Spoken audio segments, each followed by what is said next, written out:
when you plan, right, for the capacity planning, normally we need to plan for our resources. And the aggregate planning is about the plan that we call it is an intermediate range capacity planning, right? It's doing about cover around 1 year or years and a half. It's useful to plan the capacity to dealing with the demand. If you still remember the capacity chapter, right? The objective of the capacity planning is to serve for the long-term demand, right? But before we have that long-term, right, intermediate term, we need to have some plan, right, in order to know and manage our resources. For example, how many workforce that we need to prepare in the next 6 months. We need to doing like the recruitment, or we're gonna lay off. How many like the subcontract that we need to spread out to the third-party company to make the production for us. In the case that you find out that okay, we're gonna have the huge demand in the next 6 months. And what kind of overtime do we gonna have it? The overtime for our workforce, or we don't have any overtime. So this kind of things is about the managing, right, supply side, right? We need to respond to the demand, but in the intermediate term, we need to plan our resources, workforce, right? The detail of the inventory. We're going to use the inventory in the warehouse to serve for that demand, or we're going to ask the subcontract to make the production for us, or we're going to allow our workforce to do the overtime, those kind of things. So the goal of the aggregate planning then is mean that we try to make like the capacity or the production plan that will utilize to use to respond to the demand, right? And in the real world, right, it's similar to the sales and operation planning, right? So just like that, if you stay in your organization, you start working in the finance department, you might think about the way that you're planning for your budget, right? You need to think or plan for that, okay, during this year, what kind of activity that you're gonna have. So how many or how much that you're gonna spend. So you need to expect those kind of things. Just like the same way, right? You expect that, okay, you're gonna increase your marketing campaigns, so you need more sales. So then you need to plan that, okay, how many sales that you're gonna hire during the next 5 months or something like that. So just plan, right? This is a plan, right? And this is like the we call the production plan, right? Plan for capacity, I can call this production plan for the intermediate term, right? So if we look at the time horizon, right? The long-term plan, just like that, you're dealing with something that have the huge investment and have a very huge commitment. Which means that once you make a decision, you cannot. It's difficult to change it. Just like long-term plan you plan for having another branch of your restaurant. You plan for you're gonna build another factories. So you plan for the location, you plan for your redesign of your product. This is long term. But this chapter we started intermediate term. That's involved about the inventory, involved about the managing your output to serve for that demand, right? Involved about your workforce, right? Or the back order that you're gonna have or not. Back order is mean that you're getting the order from the customer, but you don't have ability to serve the customer for that period. So then you let them to getting the product in the next period. And for the short range, it's about the relocate, about the work schedule, right, and the job assignment. So then today we're focusing on the intermediate plan. So the plan that we talk today is called the aggregate planning, right? So if you look at this diagram, you can see that normally when you make the plan for your organization, you're starting with the business plan. It's the big picture. And one part of the business plan is about the operation capacity plan. Right? This is like the plan for your end item, like you think like your finished good or product or your end item production. So that's plan. If we plan in the intermediate range, right? We call that plan is about the aggregate planning. And based on the aggregate planning, once you do that, okay, then you can estimate, right, the master schedule. The master schedule is about the plan of production about your end item. So I will repeat again in order to you confirm. We start with the big picture about the business plan. One part of the business plan is called the operation plan, right? So we develop that operation and capacity plan. We call the aggregate planning. In that plan, it's gonna tell about how a workforce that you're gonna use, about the machine that you're gonna prepare, those kind of things. And once you do the aggregate planning, right? This aggregate planning is just for the overall of your product, of your company. For example, your company might have 10 or 5 products.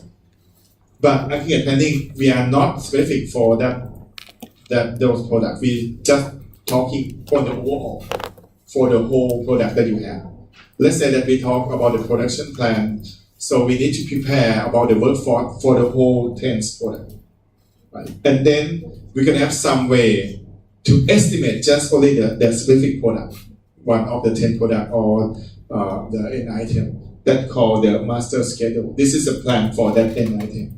But for aggregate planning, we just talking about the overall, right? Let's say that, for example, I'm the company that's produced the television. I have the silver model television, right? So the 46 inch, 60 inch, or 32 inch of the LCD, LED, or television whatsoever. The aggregate planning is about we plan for the resources for all the products that we have. We are not specific to which product line of this product end item. But for a master schedule, it's about the plan for that specific product. For example, for the television 32 inch, right, LCD only, something like that. Okay, so it's just like a big picture, and then you drill down into the small one to the end item. And the unit that you're going to use in the aggregate planning must be the one that will not change by the time. For example, if you use the currency, it's not good because currency have changed by time. So you might think about the number of unit or number of output that you gotta produce per month. You might think about the output per factory, those kind of things, right? And the aggregate planning needs to be reviewed, right, and update politically because during 3 or 6 months. Sometimes it's have the something that change, so you need to update and change your plan. Right? So finally, right, if you remember, right, we are dealing with about the production capacity. We want to serve for the demand, right? So ideally, we want the capacity equal to the demand, but maybe it's not, right? So if the capacity more than the demands, then you need to think about how can you manage your capacity, right? And if your capacity is less than demand, it's not good, for sure, right? So you need to increase your capacity for sure, right? So in order to maintain, right, and try to keep the capacity and demands quite equally, you need to, adjust the degree of flexibility of the worker, of the way that you manage your workers, such as overtime, do you gonna have or not, or you're gonna hire the part-time or temporary worker or not. And finally, don't forget that for the long term, you don't have enough capacity, you need to increase it, right? So this is quite the overview that you get planning, right? You're getting the information from the forecasting, and then you develop the plan, right, to make sure that you can serve for that demand, and then you update, right, politically, right, and what are the things that you need to concern with in the case that you are the one that planning for the aggregate, right? Demand quantities, right? As I mentioned, demand exists capacity, or we have like the seasonal, or you have the problem of the cycle or not, right? And the timing of the demand, right? Even though that it's mentioned that it might be that your capacity and demand is approximately equal, but in somehow that usually that during the planning period, there is no way that it's gonna perfect match or equal between your demand and your capacity, right? The whole period, yes. That for example, 6 months, you calculate for the whole 6 months, demand and capacity might be equal. But for look at detail in 6 months, week by week or month by month, it's probably not that equally for every time period for sure. It's different, right? So this is thing that you need to consider. Because even though you plan for that, okay, over 6 months, you can have capacity matching for the demand for sure. But for the end, at the end of first month, you might don't have enough capacity to serve for the demand at first month, right? Because maybe it have the effect of from the pattern of demand or something. So this is a thing that you need to consider. But anyway, in conclusion, we talk about planning our resources in order to serve for the demand in the intermediate range or just a medium range. And this is the input that we need for planning for the aggregate. Yes, for sure, demand forecasting should be the huge input that we have that we wanted. The second one is about the policy of your organization. You can have the policy to allow your workforce to do the overtime, or what kind of policy if you have the back order happen. Once again, back order is a case that you don't have right the ability to produce the product serve for the customer on that specific period. You let them to getting the product in the period in the next period or the period after. And resources, what kind of resources that you have? Facility, equipment, workforce, and also the cost of different kind of the things. The cost of the hiring, cost of layoff, cost of overtime, cost of subcontracting. You need to know this. Right? But since I want you to know just about the overall concept. So for this chapter, there is no calculation part for your exam. Okay, just want you to understand the concept. Okay, and finally, what kind of output that you're getting from the aggregate planning? Yes, for sure, you know about the total cost of the plan. And then you can have the projected level of inventory, projected level of the workforce, subcontract or back ordering is going to happen or not. So in this case, it means that practically you're going to develop several plans. But only one plan that you're going to use, the one that provides the lowest total cost. Okay, for example, my first plan, I might think that, okay, I will not allow them to do it overtime. I'm going to use just the regular workforce to serve for the demand. And when the demand that we're going high and I don't have enough capacity, I'm going to hiring the part-time worker to work helping. This is the first plan. So then you calculate, blah, blah, blah, you're getting total cost for the first plan. For the second plan, I may think that, okay, I'm going to allow my regular workforce to do it in overtime. And when I don't have enough capacity to serve for the demand, I'm going to ask for the subcontract, right, to make the production for me. So this second plan. And then you calculate for the total cost, blah, blah, blah. So you have my things about several plans. And the plan that you're going to apply should be the one that provides the total lowest total cost. Okay, so it's just like that, trial and error. Things like this plan, and you select among the plan that you develop. Okay, and once you finish the planning, your plan's can tell you about the projected, right? The level of inventory, and tell you about what time or what the specific time that you need to be careful that you're gonna have the back ordering happen, or what the specific time that you need to hiring a third-party company as a subcontract to do the production, to make the production for you. Okay, and this is a strategy, right? Proactive means that you just adjust or alter the demand to match for the capacity. So this is like the proactive, right? So in this case, it's probably involve much more about the marketing strategy. That you're trying to using like the, we call the demand option, right? Try to using the strategy that adjusts the demand to match for the capacity. For example, if you might use the pricing strategy, right? If you have the higher demand, so increase price in order to reduce the demand. In the case that you don't have enough capacity. If you have the very low demand, you may reduce the price, right, to attract the customers. And reactive is on the supply side. You adjust or you alter the capacity to match for the demand. So this involves about several things, right, that we mentioned. Right?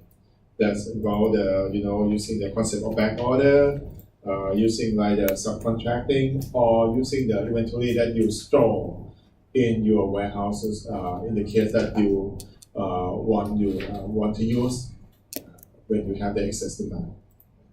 And mix. So this is the demand option, right? Pricing. Adjust the price. Promotion, you can see this is strategy of the marketing.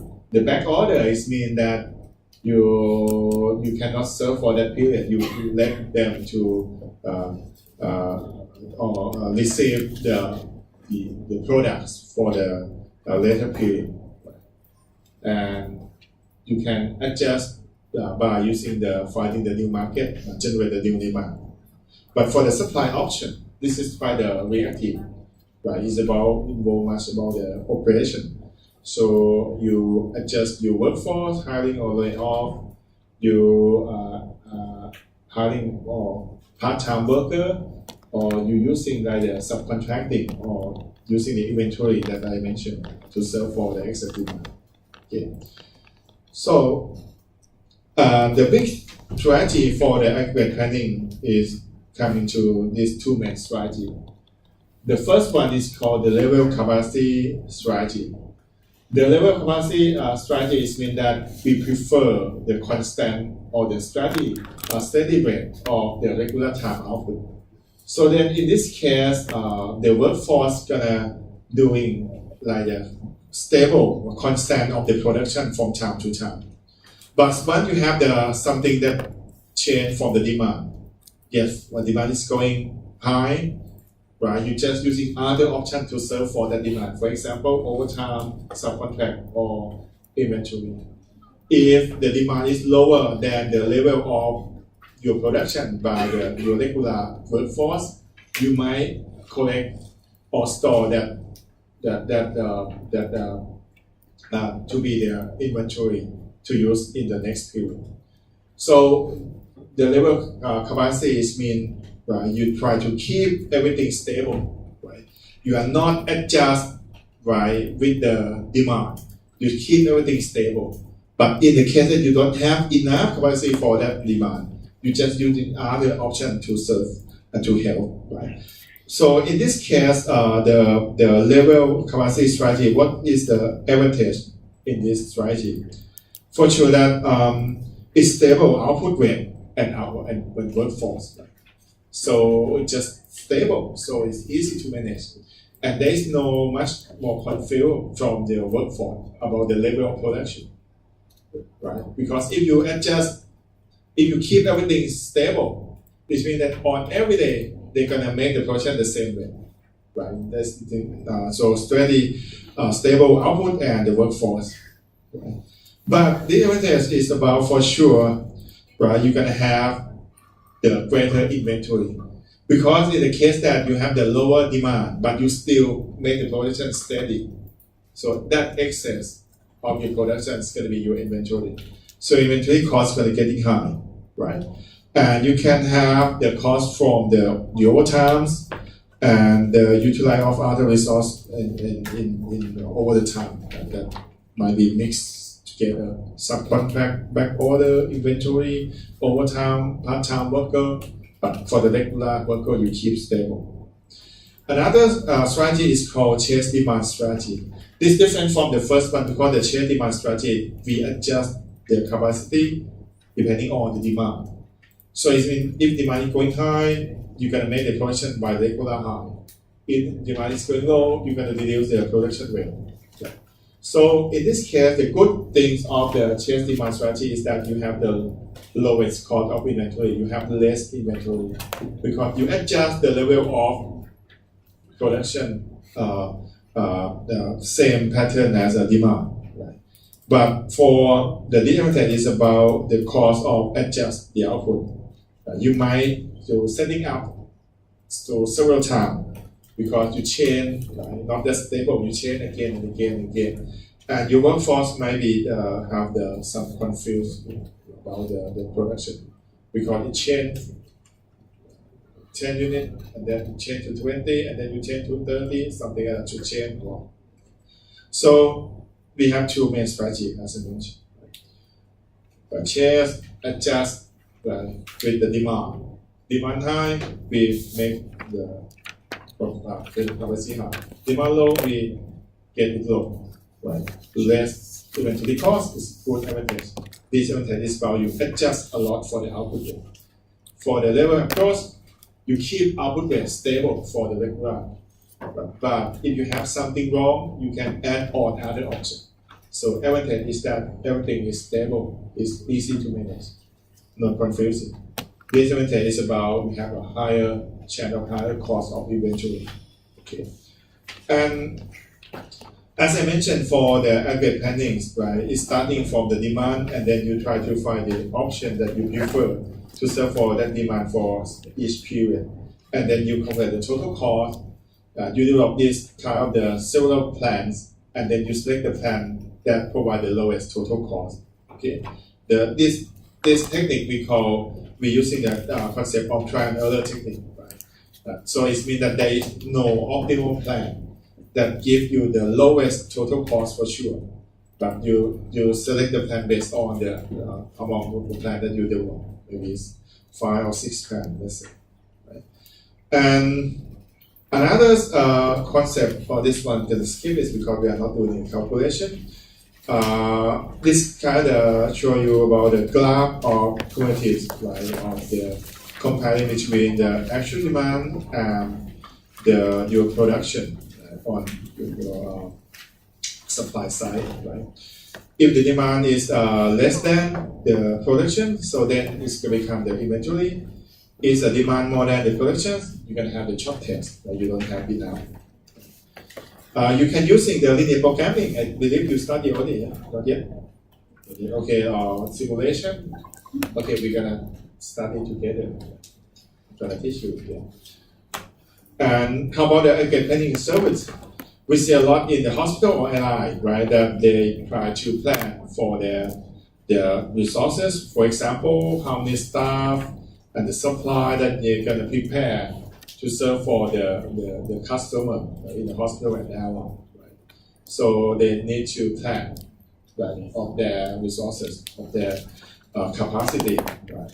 Or we see a lot in the service industry, such as in the airline or the hospital. Right? And restaurant. Just like, okay, for example, if you open a new restaurant, how many dishes, how many plates, how many, can they can prepare, right? How many cup, glass that you're gonna have in order to make sure that you have enough for the customer. So this is like a big plan, we call it. And one thing that we need to keep in mind about the aggregate planning is that for service it's quite difficult because it's difficult to make the prediction of the demand and is the labor is quite flexibilities to handle. So this is kind of advantage of the service that you can have the labor do several jobs to handle like the capacity for you. But the capacity at the same time is quite difficult to predict as well because that depends on much more on the labor, the intensive and labor capabilities. Yield management is another type that, or another name that we can refer to the aggregate planning, right? So this yield management we see a lot in the service industry, especially in the hotel or the tourist industry or the airline, because somehow we gonna pay right for the fixed of the fixed cost, and no matter what how many customers that we're gonna serve for. So then you might think about adjust right to have the better the demand right from adjust the price based on the fixed cost that you fix that you're gonna pay for sure. For example, during the high season and the low season, like the airline, fly from here to let's say Japan. No matter high season or low season, you pay for the fuel cost the same. You need to pay if you have the passenger just 2 person or 1 person, you pay for the same cost for one pay. So how can we getting more income based on the fixed cost that we have to pay for sure? So that we call yield management. We then apply the strategy of using like the pricing discount during the low season in order to have more customer to coming or using your service. And during the peak demand, you might increase the price.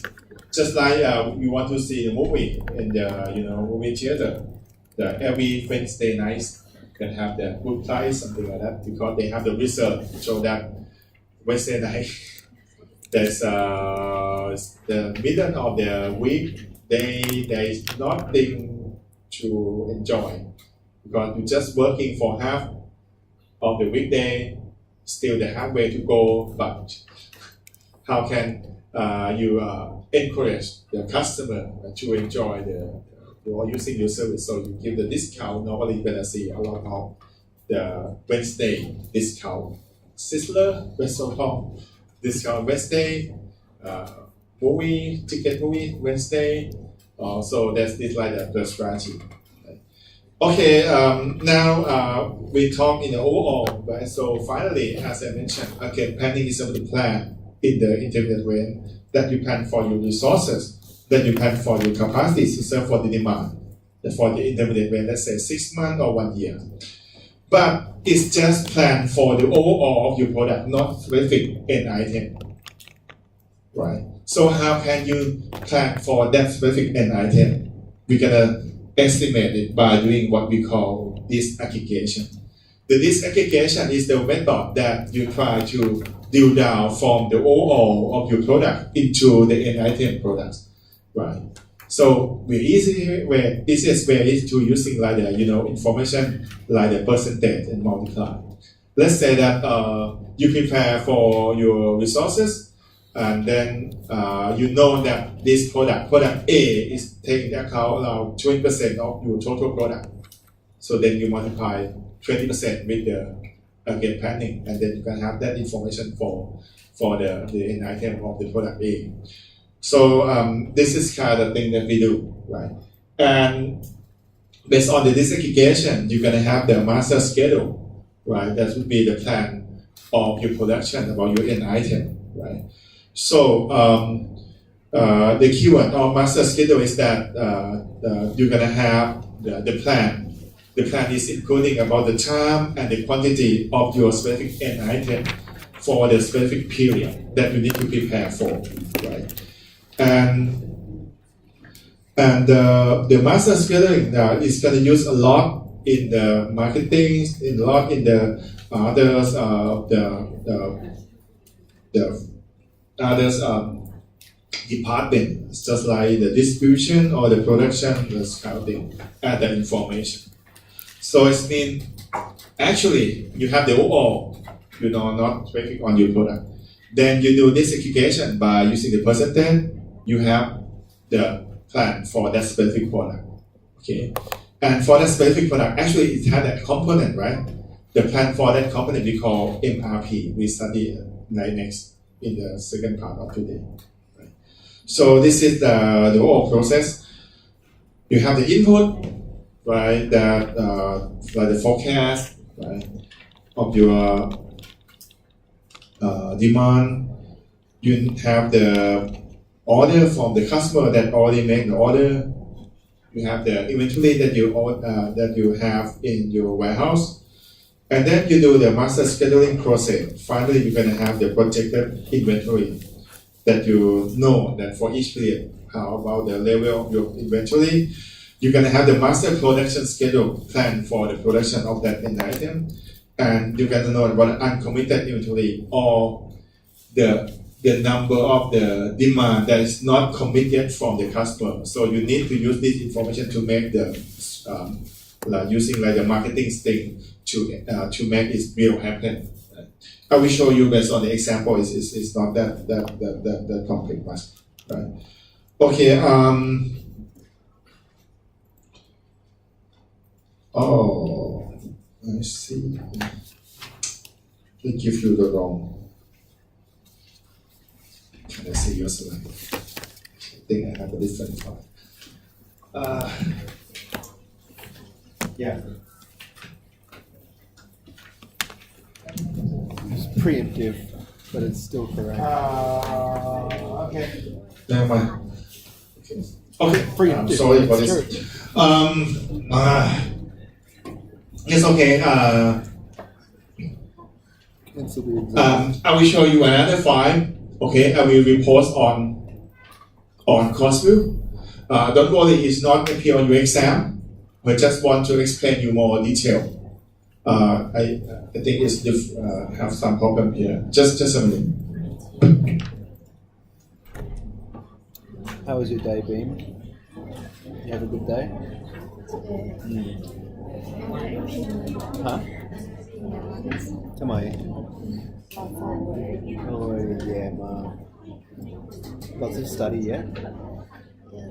Just study and work at management.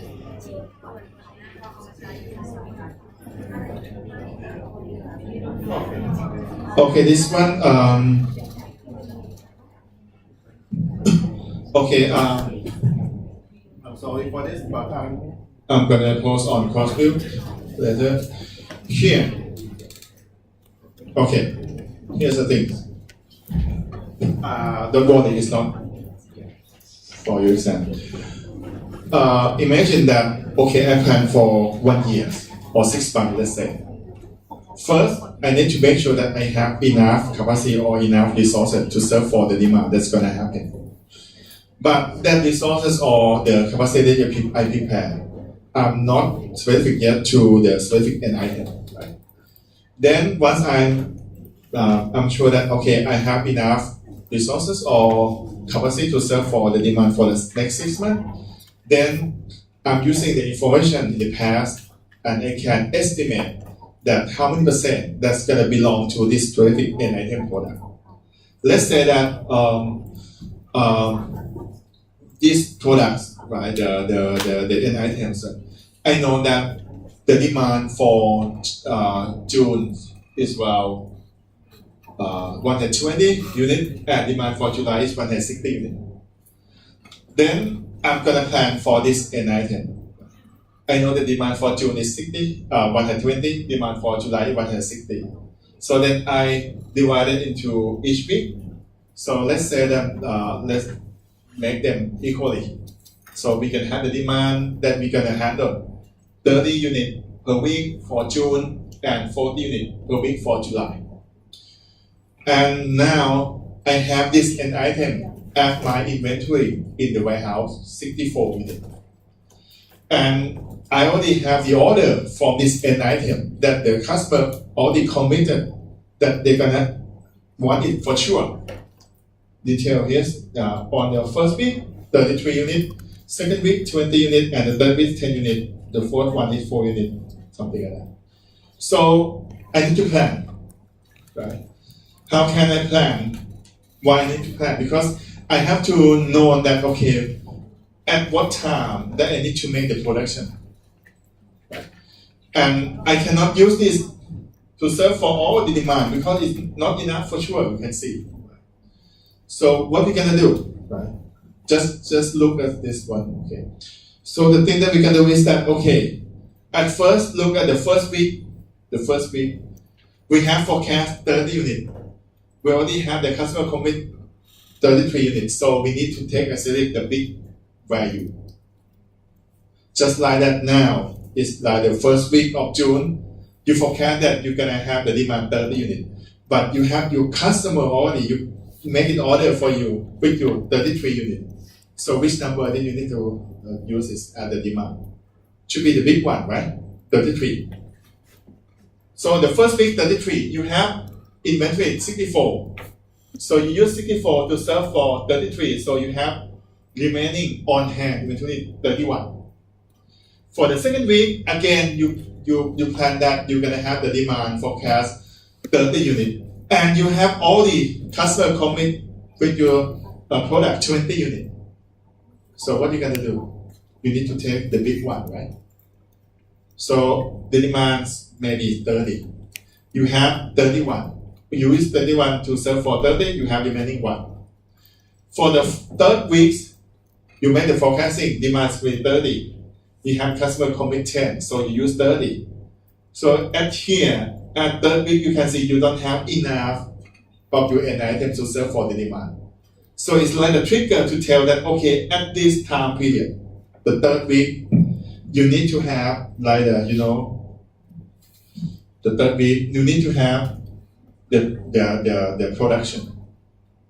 You need to have like someone that make the production of this end item for you, and you need it's here at third week. Let's say that MPS is called Master Production Schedule, the plan for the production of this end item. So in this case here, you see that for the third week, demand 30, customer commit 10, you're using 30. You have 31 and you have 1, right? You have minus 29. Every batch that you make for this end item is, let's say that is 70 units. So then you plan that at the third week, you're gonna have 70 units from your production to serve for this demand. 70 units and you have minus 29. So then you can have the projected demanding 41. For the fourth week, demand 30, forecast 30, customer commit 4, you're using 30. So you use 41 to serve for this 30, you have remaining 11. For week number 5, demand forecast 40, customer commit 2, you're using 40. Again, this time period, you don't have enough end item. So then you need to plan that, okay, at first number 5, you're gonna have the number of the end item that you make, that you produce is gonna serve for this demand. Let's say 70 units. 70 units, and in this case, you have the minus 29 again. So you can have remaining inventory 41. 6 weeks, you forecast 40, you don't have any commit of the demand, so you're using 40. You have 41, you have remaining 1. Week number 7, again, you forecast that you have demand 40, but you have inventory 1, so you have minus 39, right? So at this week, again, it's like a trigger that you need to have an item to serve for the demand, let's say 70 units. 70 units and minus 39, so then you have remaining 31. And for the week number 8, forecast 40, again, you have just 31 is not enough. So you need to have 70 units of your product to serve for this demand. Minus 9, so then you have remaining 61. So 70 is just like I assume that every batch that you make the production for this end item, you produce 70 units. But in the real one, in this case, it doesn't mean that 70 units is come from the big tree immediately. You need to have like some process before this, right? Because an item is 70 units, but in this case, before you get the an item, you might have some component to assemble together, something like that, before to be the end item. Let's say this is like the computers. You want the computer 70 units, but it doesn't mean that computer 70 units come to this period immediately. You might make the production 2 weeks ago, right? From the component, in order to make sure that at the third week of June, you can have 70 of computer to sell for the demand. So that planning, we call the MRP. There's a production plan for the subcomponent. But in this case, we are not talking about the subcomponent, we just stop at the end item. And what next from this information that we have, I can estimate uncommitted inventory as well. This uncommitted inventory is mean that customer are not commit yet, but we know and we need to do like the marketing things in order to make sure that we need to have this one. For example, at first we have 64, right? As a beginning inventory. And we know that on third week of June, we're gonna have the production 70 units. So it means that 64, it can serve for just 2 weeks, first 2 weeks. And the first week you have already commit or have already the order from the customer just 53. So it means that you have remaining 11 units. There is no order, no demand yet from the customer. So this is just like information for sales person that they need to do something, right, to have this 11 units, right, occur for real for the first 2 weeks.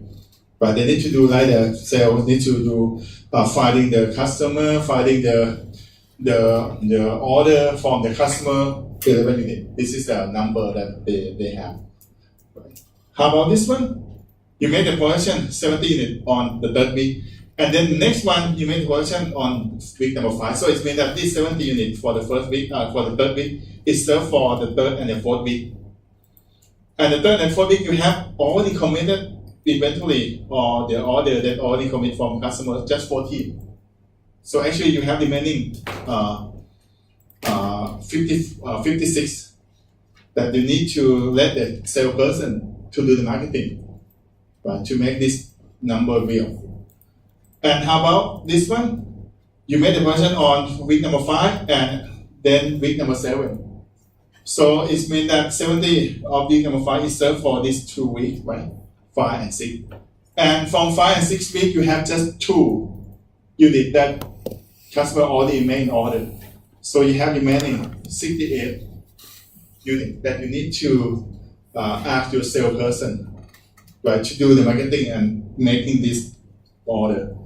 And the last one, you made the version on week 7 and again on week 8. So it means 70 units is just served for week 7 alone. So we don't have any order commit yet. So it means you have full 70 units that you need to do the marketing to sell, or you make in order to be the real one. Just like the same as the week number 8. Okay, so this is just like the detail that for the aggregate planning. Okay, this is not in your exam for sure. But the next topic that we're gonna talk is about this number of the production of your end item. Before you can have something served on the third week, you need to do something before that, right?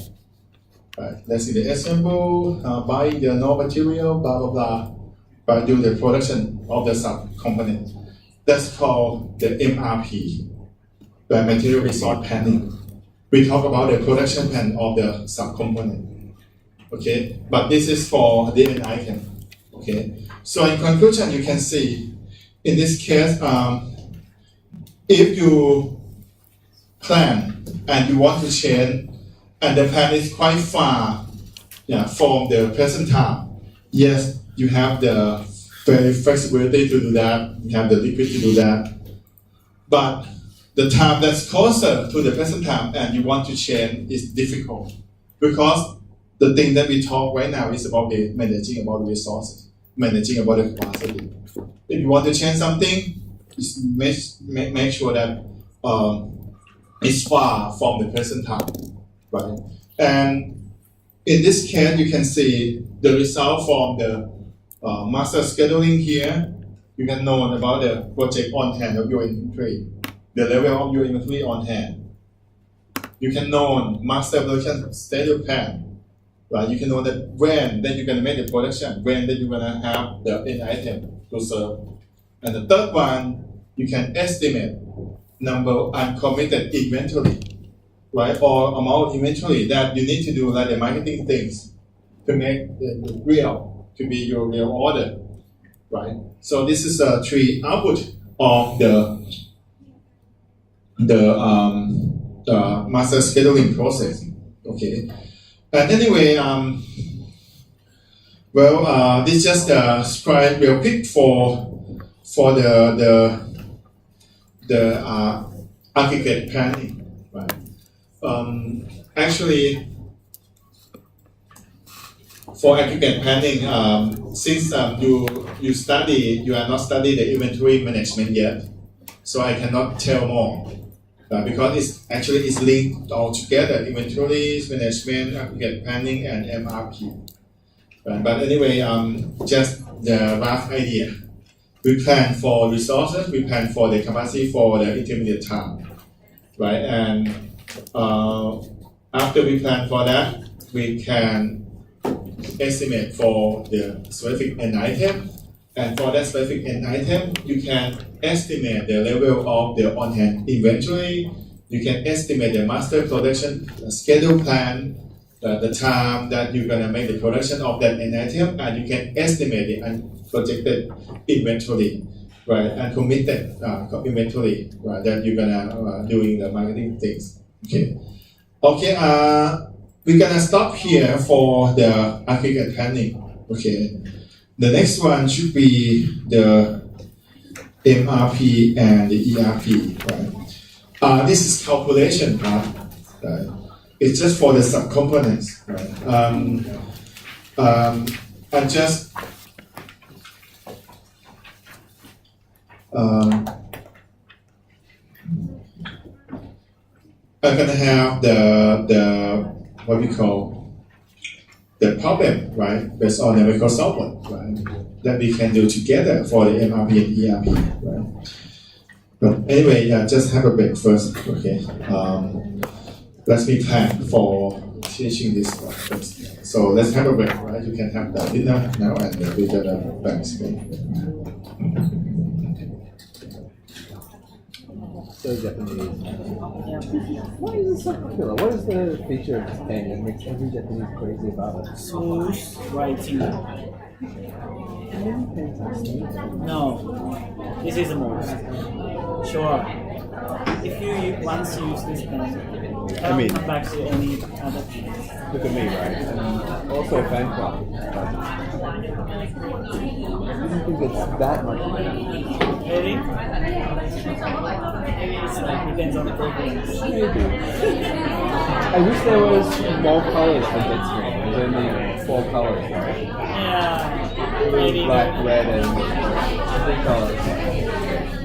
Can find green something in V2X. But it's not Bitstream, it's Uniball. Uniball, can find Uniball as well. Jetstream.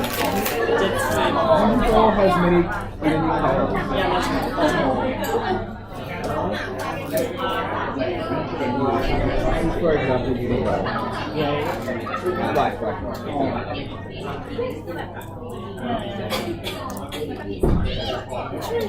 Yeah, okay, I like that. Anyway. But then this one is Jetstream.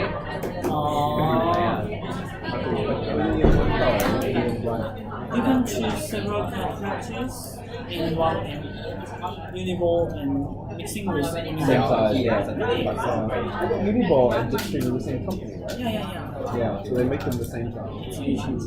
Right. Actually, that Mitsubishi is different from Mitsubishi. So the real one, right? Yeah. It's the only Mitsubishi. Even on Mitsubishi website, it says, has a disclaimer, the only Mitsubishi is the Mitsubishi Pen. Yeah. Which is unusual.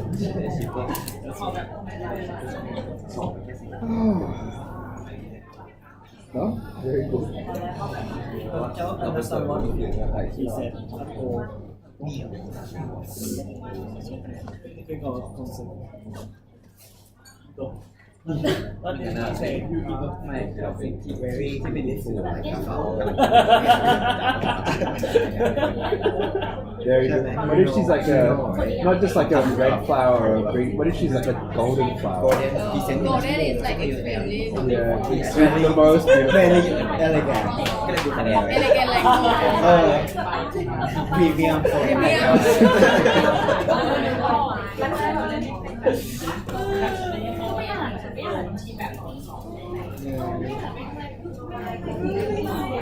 Ôi.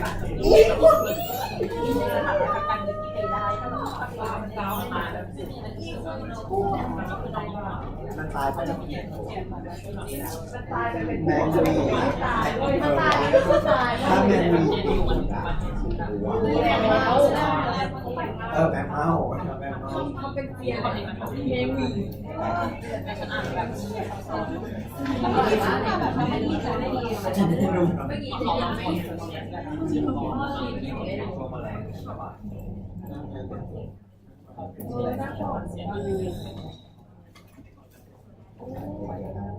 นี่หาเบอร์แรงมันเยอะหาเบอร์สุดแบบ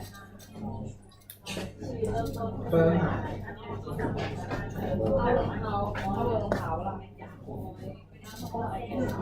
โอ้โหไม่ดี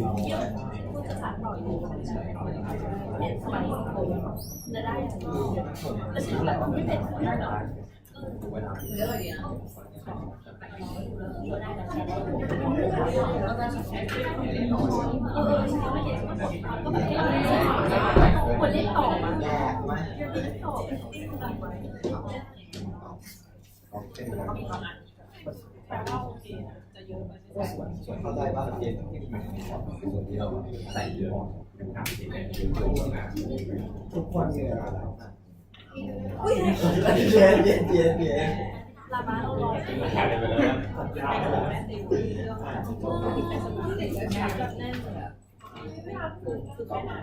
ไหนง่ายสุด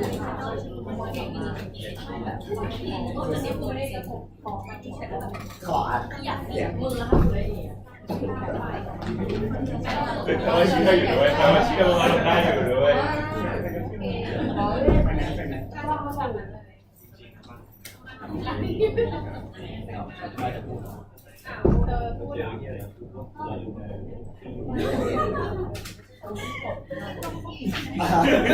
มึงพูดแบบเมื่อกี้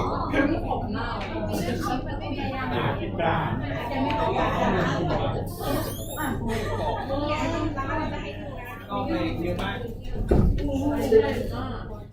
าไปทิ้งนี่เป็นพันต่อไป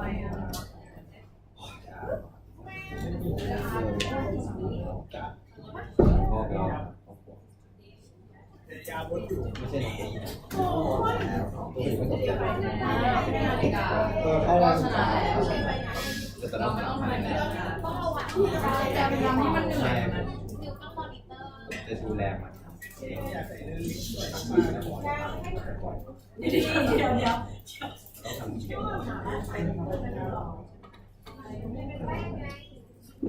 เย็นบอกม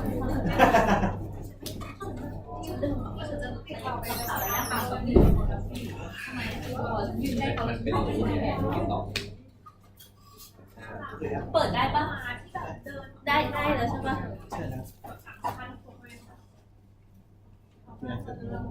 ฉันอยากมีตัวตน ไม่มี ใน อะไร คลิป โกงความปวดแล้วอะไรอ่ะเป็นเย็นจีมันแรกแบบทำไม่ได้อะไรนี้ติดต่อ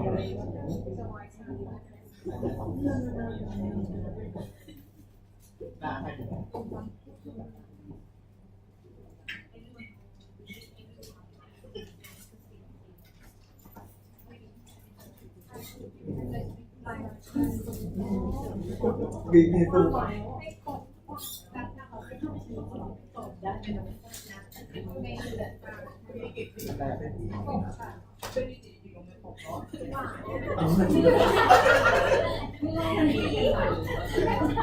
ออกข่าวเหมือนยกโปรตีน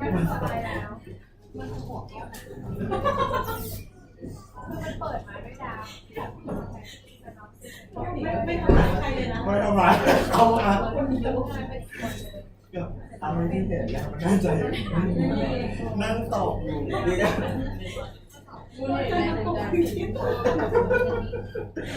เรือนี้ไม่ขยอนทำได้แม่ของด้วยนะมึงแล้วทุกคนทำเป็นตอนเหมือนเดิมทุกคนทำเหมือนไม่ได้เกิดอะไรขึ้นคนของดักมันไม่ได้กินมันจะจำเป็นน้อยเล่นไม่เล่นมา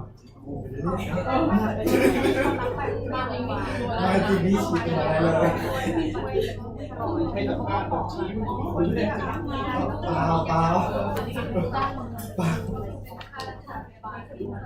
มีคนแต่งหน้าวิ่งไปผู้บ่าวยังไม่ได้ตอบเ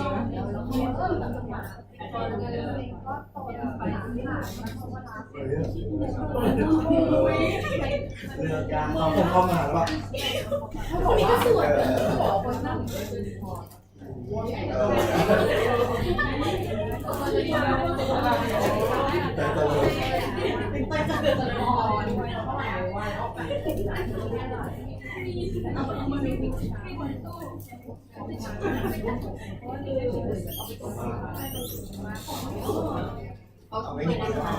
โอ้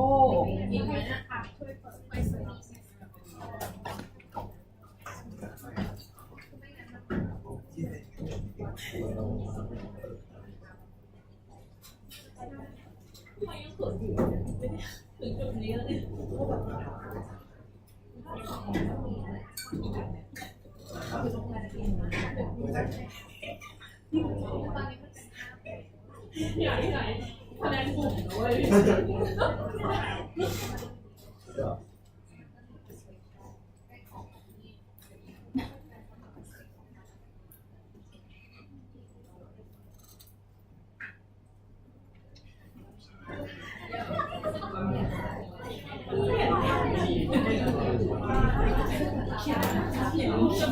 กูไม่รู้ม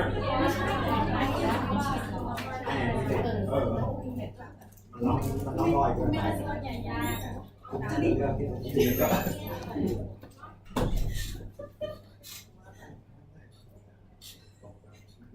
อยากเป็นไหม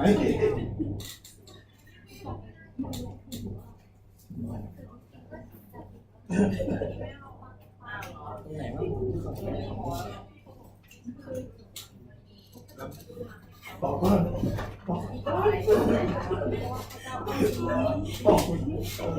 มีในใจก็คืออันนี้เป็นหน้าคนใช่ปะแค่ว่าก่อนเริ่มก่อนนี้แต่ก่อนรู้ว่าเขาจะอะไรบ้างแล้วก็สนองเซสก็คือเล่าไปว่าดาราแล้วก็อันนี้ก็คือเป็นหน้าแล้วแบบสามคนแทนก็อยากอันนี้คิดว่าคืออันนี้มันก็เคลียร์แหละแต่ว่าก็ถ่ายถึงอะไรบ้างคาแรคเตอร์คือไม่ต้องแยกก็ได้มันแยกไม่ได้มันต้องถ่ายไม่ละเอียดแล้วแต่ว่าอยากรับรู้กันพูดตรงกับที่ทำนั่นหน่อยแยกจากอันอื่นกันไม่ได้คือตอนแรกแค่แบบดูไปเฉยๆคือฉันรู้ว่าเข้าใจว่าแต่คือตอนนี้ไม่มีอะไรเมื่อเข้ากันเราจากพฤติกรรมเป็นเด็กพฤติกรรมมีจะต้องใช้หลังจากนั้นแล้วก็มาใส่ในจนเที่ยวเราในนี้เราแล้วพี่มันยังโอเคนะของผมก็คือซิมรับสิทธิ์กับไทเตอร์จะบังไม่ตอนนี้มันจะมาเป็นลีดเดอร์ชิพเลยสวยป่ะเพราะว่าไม่งั้นจะกลายเป็น5 คนแต่ก็มีใบหน้าแต่ต้องแบบนี้นะเราแค่คนดีแต่ก็มีคนตอนนั้นคือแบบฝรั่งเขาไปเหมือนกันก็แบบคนเลยมีแล้วแบบต่างๆว่าไปที่ไหน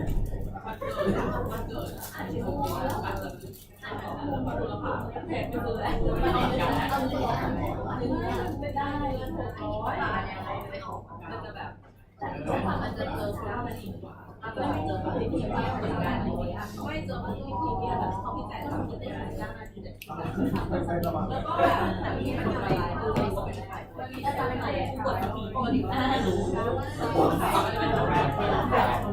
ไม่ถึงมีแต่ที่อะไรอาจจะต้องมีอะไรคือแล้วก็เดินมาจากแบบนี้ก็คือถ้าใส่ตาไม่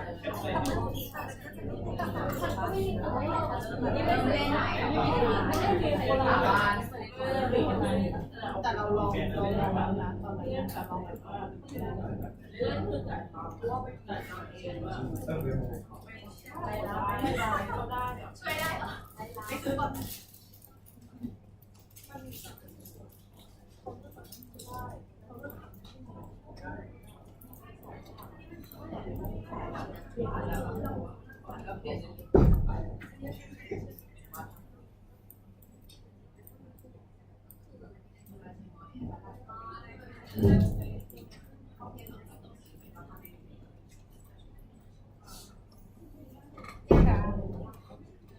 อย่างเงี้ยสมมติที่พวกมันทำเงี้ยแล้วก็แค่ความพูดอย่างเงี้ยเหมือนอันนี้ก็คือเป็นแคร์เตอร์เดี๋ยวใส่ชื่อไว้หน่อยบอกว่าเป็นสปอนแคร์เตอร์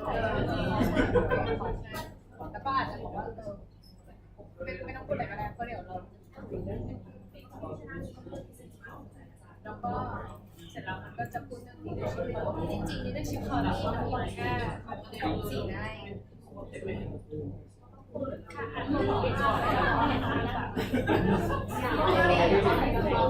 แค่สองนาทีแค่บอกแค่เล่าให้ฟังว่าแบบ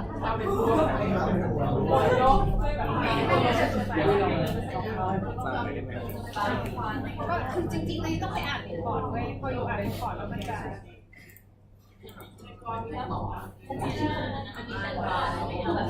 มีแค่ความที่แสนยากนะของใครวะว่าแบบว่าจริงๆว่าอันนี้มันบอกว่าจริงๆว่าสองคนนั้นเป็นจริงๆการแก้ปัญหาที่ว่าที่เราสอนในนี้แล้วแบบว่าเป็น strong skill แบบของที่เป็นแบบ strong ก็แบบเหมือนว่า his name actually means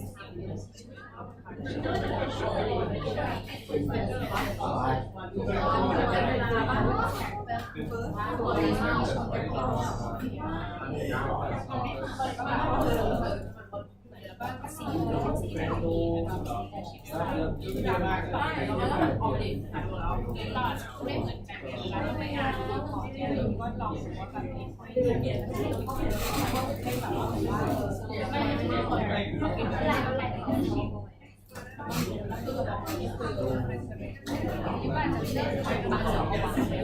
จะงงว่าถึงที่กี่ยังงงไหมพี่รู้ว่าใครนั่นแหละคือนั้นเขาคือว่ามันไม่ได้ใช้เปลี่ยนสไลด์จะเปล่าแต่แบบอันนี้ที่เป็นอะไรที่ที่ว่าได้สไลด์เขาสไลด์แบบสไลด์แบบที่มีเออ ถ้าเราเอาไอ้สปอนนี่ออกไปได้ไหมเอาพวกนี้ออกไปหมดเลยแล้วก็พูดถึงเพราะจริงๆมันไม่ได้มีความสำคัญเลยนะ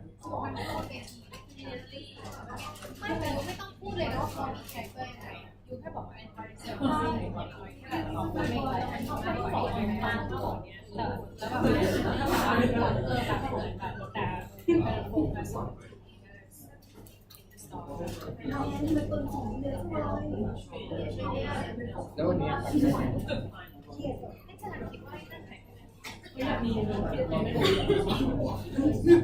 ที่มันจะไม่ใช่ที่เกิดที่ก่อนหน้านี้เราดูไม่ดูอ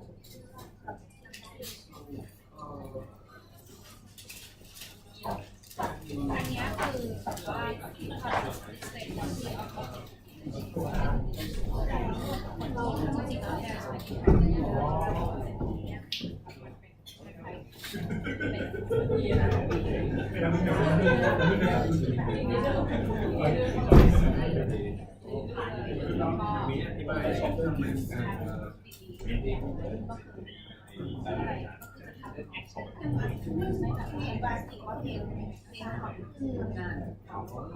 ๆแล้วเข้าใจเราลองทำแบบ มันลำบากขนาดนั้นเ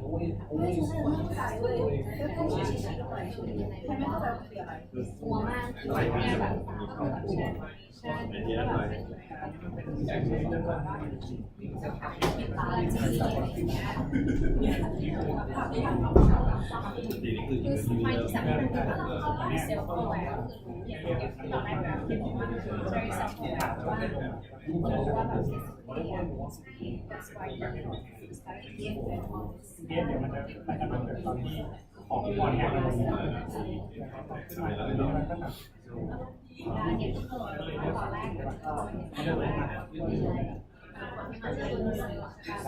อาไว้เผื่อไง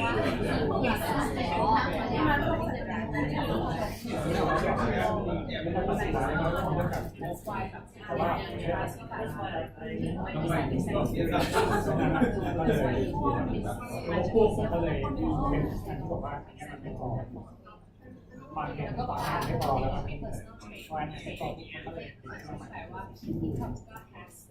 แล้ว70ก็คือเป็น71 องศาใช่ปะใช่แล้วเป็นไม่ได้ก็ยิ่งท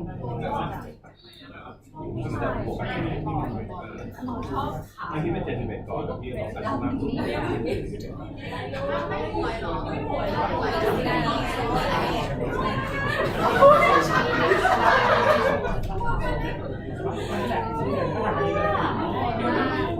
อ็มนี่ก็คือที่เติมเข้ามาแต่70นี่คือ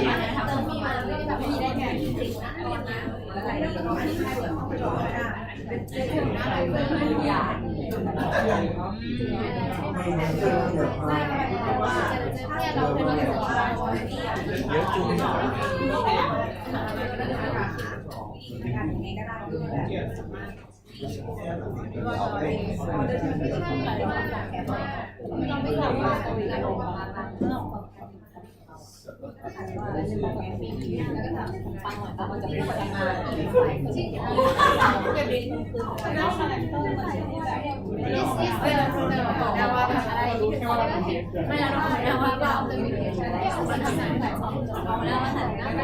เอาไปลงก็ได้ครับแต่ว่าคือแบบ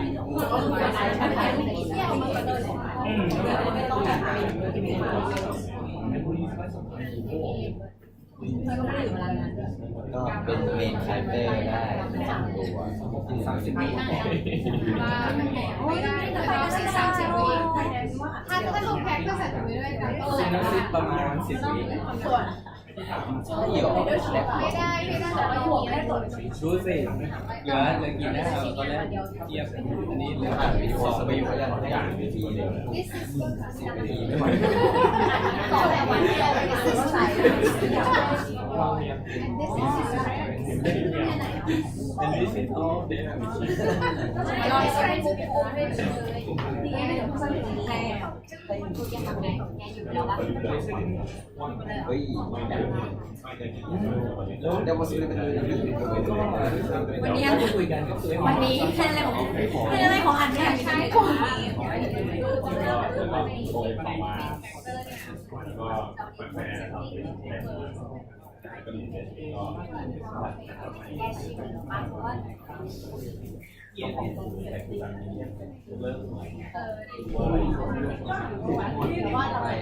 ดาบลากเลยหมายถึงว่าอันนี้ก็ของหน้าหลังชาอะไรผมจะบอกว่าดิสอิสเก็บไว้แต่ก็ไม่มีแล้ววันนี้ชอบเด็ดในที่คาเฟ่จบสาย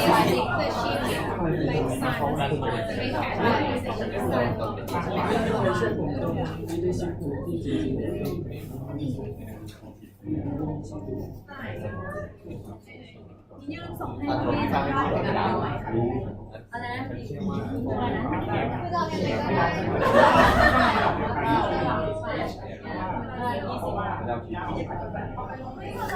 ไม่ต้องเป็นคิดก่อนใส่ตัวท้ายดูแล้วแบบไม่ใช่อะไรอันนั้นหนาแบบว่าจะได้เนี่ย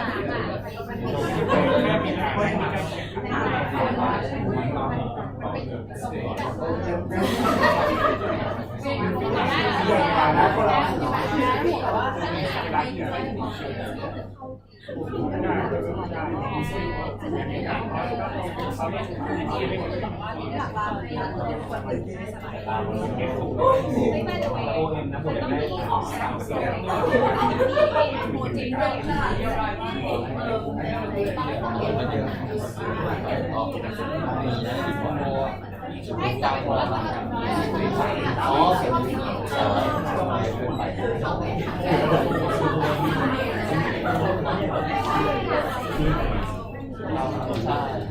๋ยวนี้ผมพูดแค่แบบเดียวได้กว่าจะเป็นด็อกเซนเตอร์นะ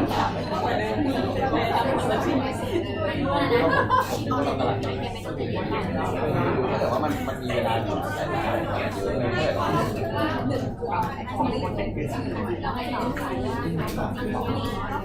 อันเนี้ยได้ออกได้ก่อนเพราะว่า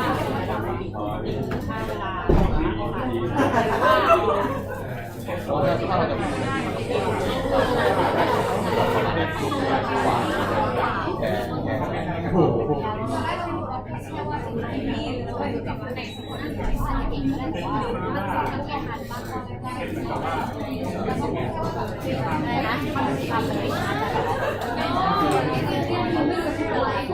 แค่พูดถึงไป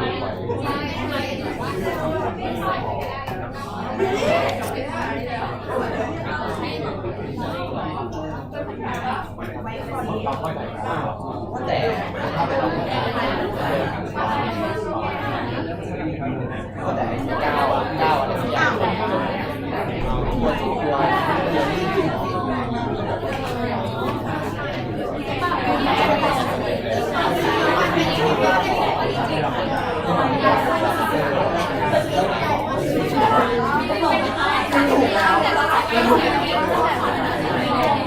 combined two of them.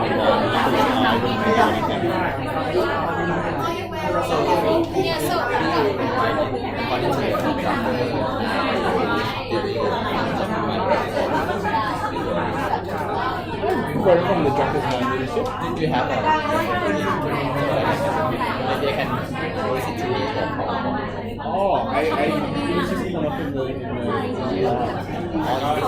yeah, it was on the slides. By the way, when we were discussing it yesterday,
Yeah, right.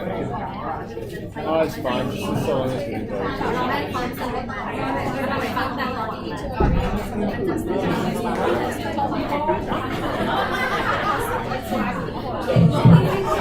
Okay.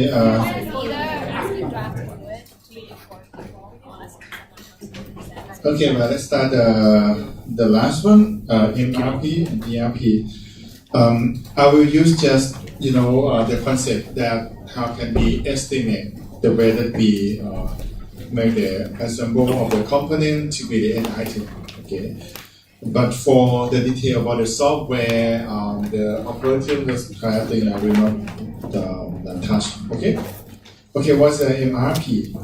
MRP is about the material requirement planning, right? This is like the computer-based information system, right? That translate, right? Master schedule is the plan of the item, requirement to the sub-assembly or the sub-component, right?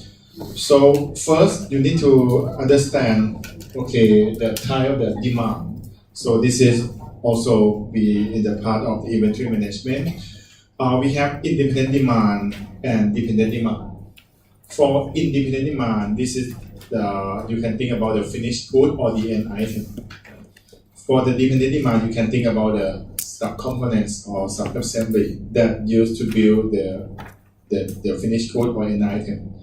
So in this case, the concept is that once you know the independent demand, right, you will know the dependent demand for sure. For example, if you know that one screen of this computer using 10 volts, if you can estimate how many screens, you can know how many volts to make the production. But the problem is the independent demand is not that constant or not that you can estimate easily, right? Because independent demand is come from the end item or the finished good. So it should come from your forecasting, okay? But when you know the independent demand, you're gonna know exactly how many that you're gonna use, okay? And in this case, this is how the dependent and independent demand, as I mentioned, this one I talked already, right? And okay, one thing that we can notice is about, okay, since we are not studying the inventory management yet, so I don't worry much about this. It's about that for an item or independent demand, normally we try to manage is to have more stable demand. Right? How can we manage more stable demand? It's like that sometimes we can using the concept of having 2 or more products that's offset together. Maybe you can think in the term of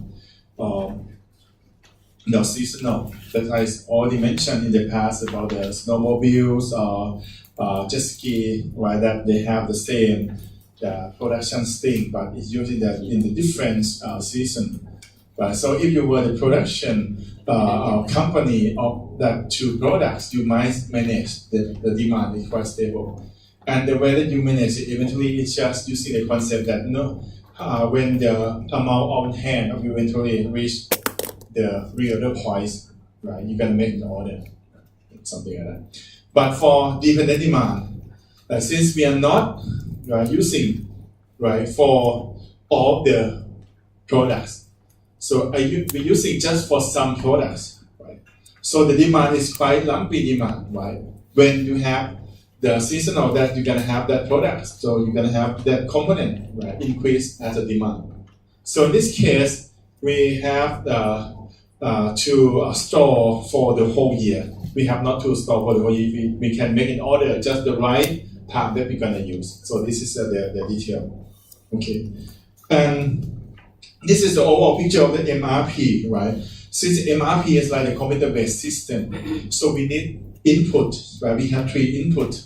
Master schedule, this comes from the previous chapter. Like if you remember, 70 unit, right? That we made the production, that we plan that we're gonna have is plan of the end item. Bill of material, we need to understand the components that building up or consist to be the end item. Right? How many, about the quantity and which part that we're gonna use to build the end item, we call the bill of material. And inventory record. This is just like the information about on-hand inventory and the lead time of making an order for that part, something like that. And it's feeding into the MRP system. We can talk about this, about the algorithm, about the way that they process inside. And for the output, right, mainly we consider pay attention this main report.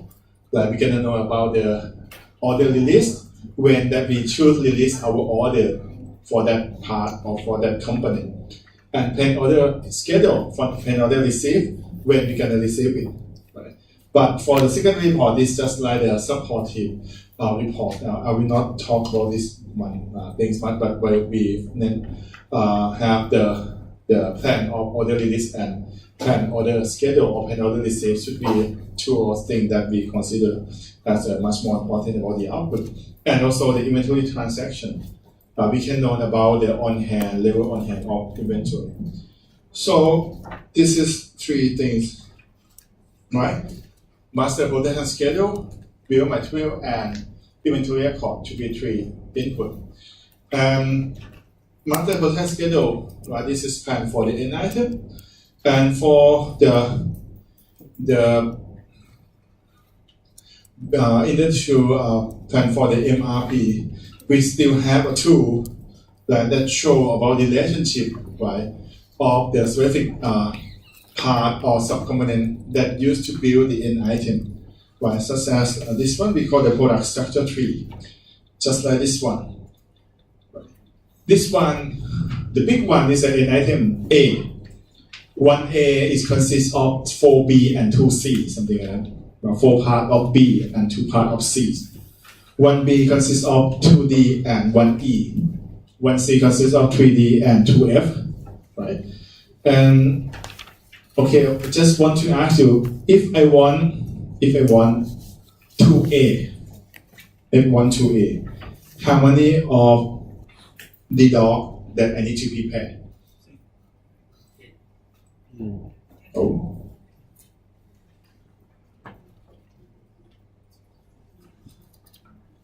If you want 2A, how many part the dog that I need to prepare? The answer is 10. 10? No. I just tell you 1A you need 4B, 1B you need 2D. So 2A you need 8B, 1B you need 2D dog, right? So 8B boy, 8B we need 16 D dog. And how about C? 1A we need 2C, so 2A we need 4C, right? 1C you need 3D, so 4C you need 12D. So in conclusion, as combine the dog from B and C, we're gonna need 28. Okay, just 2A, you need 28 the dog. Okay, and this is a tool for using of the we call the product structure tree. It show about the quantity of each subcomponent that used to build the end item. And for the master schedule, right? As I mentioned, that is one of three main input to the MRP. We need to make sure that when we do the MRP, the time that we using for the planning is cover the cumulative lead time of making that the products. Right? For example, in this case, you can see in order to build the product, we have the process of procurement, fabrication, sub-assembly, and assembly. So it means that if you want to plan for that MRP for the end item, this end item, you need at least 10 or 11 weeks for planning, because it's gonna cover the overall cumulative lead time of making this end item. And for bill material, right? Is tell you about the list of all raw material, part, sub-assembly that you use to build the end item. And as I mentioned and show you, we use a tool as a product structure tree to tell about the list of the component that build to that end item. And also in terms of the coding, we're going to use the concept of low-level codings. Low-level codings means that if you have, for example, you have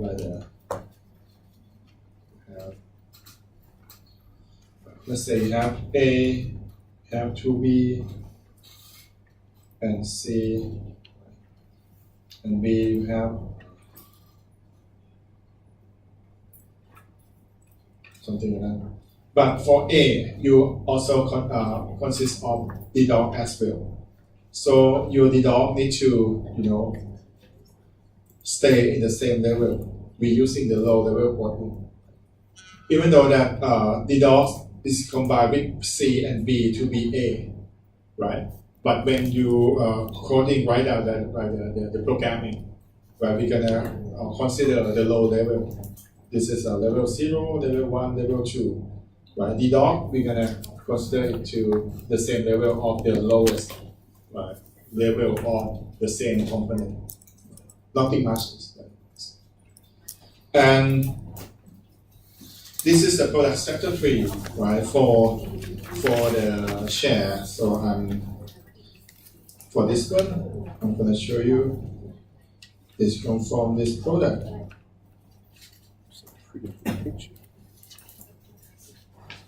Yeah, you have like this one.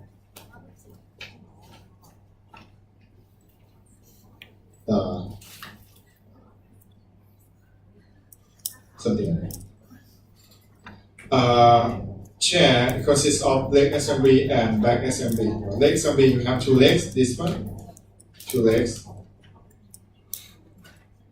and two crossbar.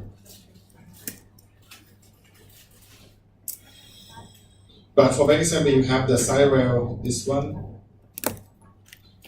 crossbar, and back supporter. Right, and you also have a seat, this one. So from this product, you can divide it into three assembly: seat, leg, and back, and also leg assembly. You can drill down into more detail. The third one is inventory record, right? Remember, we have three input: information for the master scheduling. This is the item information. Second one is bill of material. We're using product structure tree.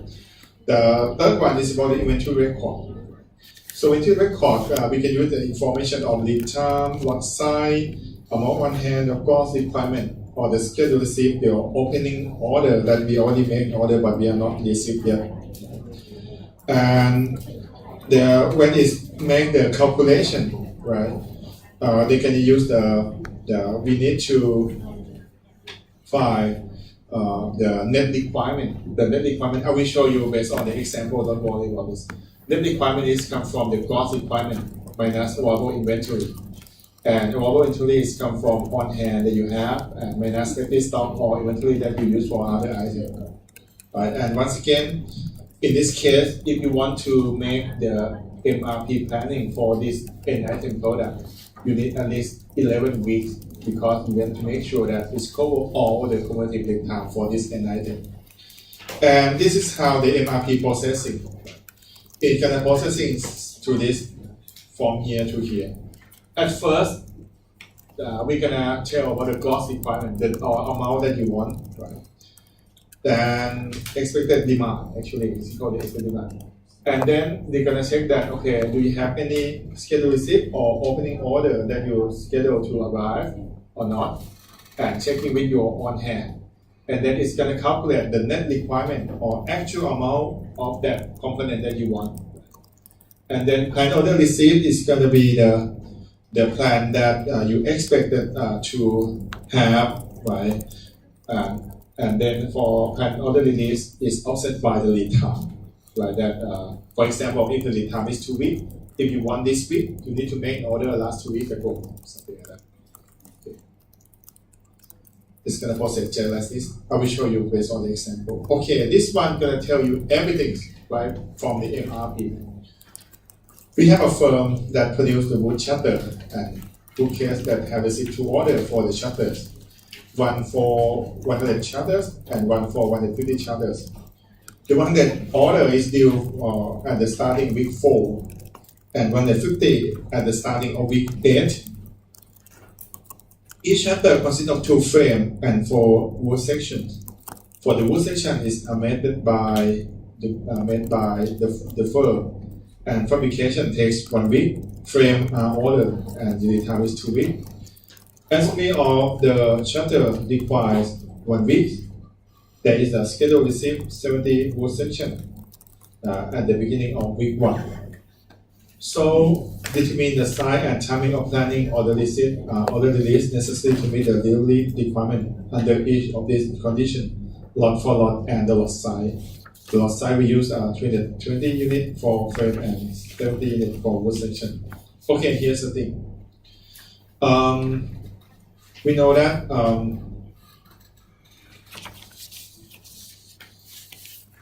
let's talk about this.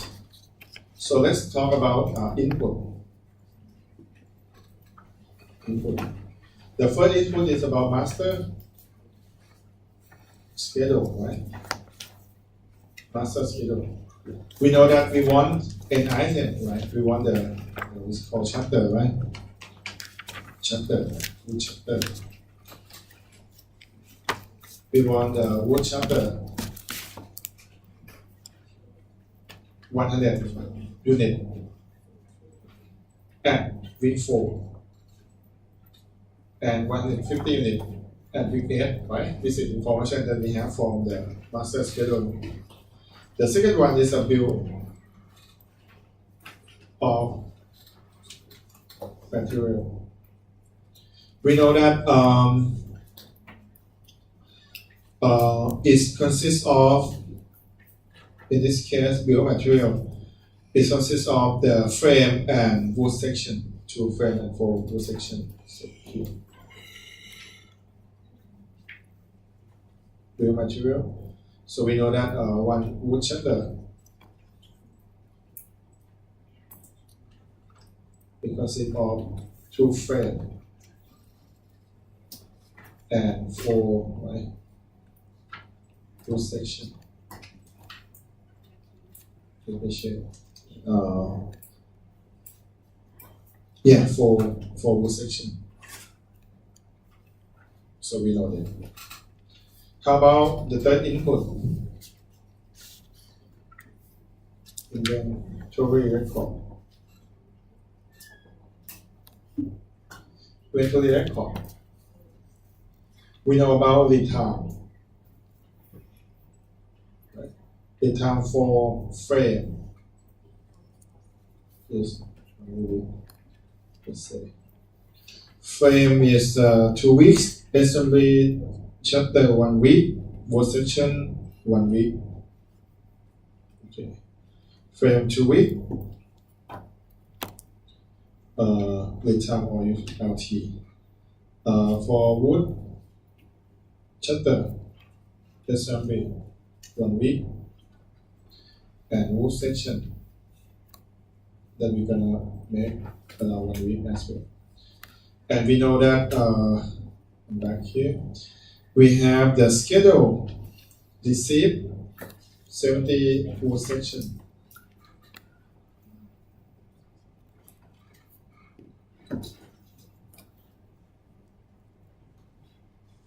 Or wood section, right? And for week 1, 70 units. So this is information that we have. Okay, so you can see 3 input of MRP, master schedule. We know the information about the demand of an item, 100 units at week 4, 150 units at week 8. Bill material, we know that it consists of 2 frame and 4 wood section.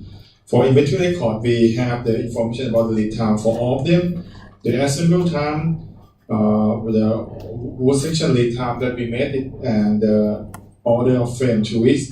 We also know about the schedule receipt of wood section is coming at week 1, 70 units.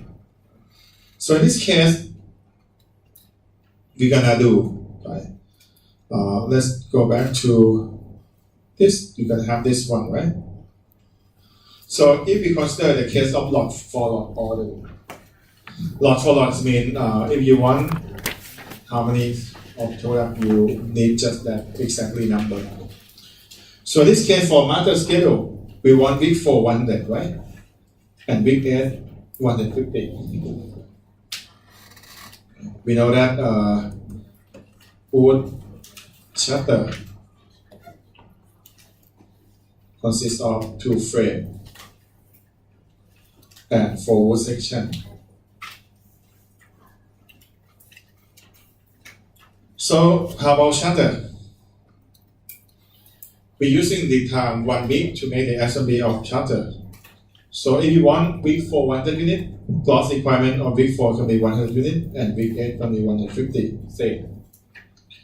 And we have no information about schedule receipt, or we have schedule receipt. Sorry, we have schedule receipt on wood section, not wood shutter. So we don't have any information about the wood shutter. We know that we need 100 at week 4, 150 at week 8. So then no project on hand, no anything. So it means that the net requirement is going to be equal to the gross requirement 100 and 150. And how about the plan order receipt? Since we using the concept of lot for lot. If week 4 we need 100, so it means that we plan to receive 100 at week 4 as well. But in order to have 100 units at week 4, since we need 1 week to make the assemble, so it means that we need to release the order on week 3, 100 units. Same as week 8, we want the net requirement on week 8 150, so we plan to have the 150 at week 8. And the lead time is 1 week, so we need to order release the order on week 7 150 units. And how about frame? Since we know that one wood shutter used 2 frames, so in this case you can see actually we need to make the assemble of the wood shutter at week 3, right? In order to get 100 units at week 4. So it means that at week 3, usually we need frame, right? To build this shutter. 1 wood shutter using 2 frames. So if you want 100 wood shutter, we need 200 frames. And for 150, we need 300. And for frame, once again, we have no information at all about the project on hand or schedule receipt. So then the net requirement going to be equal to the gross requirement. And since we're using the lot for lot, then if we want 200 units of frame on week 3, we plan to receive on week 3 200 units, and we plan to receive on week 7 300 units. But the lead time to make an order for frame is 2 weeks. So if we want in week 3, it means that we need to order the list on week 1 200 units, and week 5 300 units. How about the wood section? Once again, we know that wood section, for wood section is used to build 1 wood shutter, right? So if week 3 we need 100 to make the assemble of the wood shutter, so it means that we need 400 of wood section on week 3 and 600 units, right?